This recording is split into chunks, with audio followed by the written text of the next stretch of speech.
যে জায়গায় একসময় ছিল স্বপ্নের মতো সুন্দর, আজ সেখানে শুধু ধুলা আর ধ্বংস। এটাই কি আমাদের সভ্যতার পরিচয়?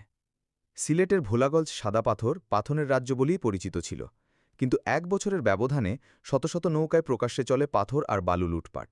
প্রশাসন যেন চোখ বুজে বসেছিল। বিজিবির ক্যাম্প আছে, পুলিশ আছে, প্রশাসন আছে, তবুও পাথর গায়েব। মাঝে মধ্যে অভিযান হলেও আগেই খবর পেয়ে যায় লুটেরা। পরিবেশকর্মীরা বলছেন, গত এক বছরে লুট হয়েছে ১,৫০,০০,০০০ ঘনফুট পাথর, বাজার মূল্য ২০০ কোটি টাকার বেশি। এই লুটে জড়িত সব রাজনৈতিক দলের নেতাকর্মী।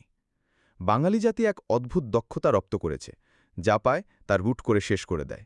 বন হোক, নদী হোক, পাহাড় হোক, আমরা শুধু নেই, দিই না কিছু, আর এই লোভের শেষ মূল্য দিতে হবে আমাদের সন্তানদের। যেখানে একসময় দূরদূরান্ত থেকে পর্যটকরা আসতেন, এখন সেখান থেকে মুখ ফিরিয়ে নিয়েছে সবাই। সাদা পাথর আর ফিরবে কি, নাকি আমরা চিরতরে হারিয়ে ফেললাম?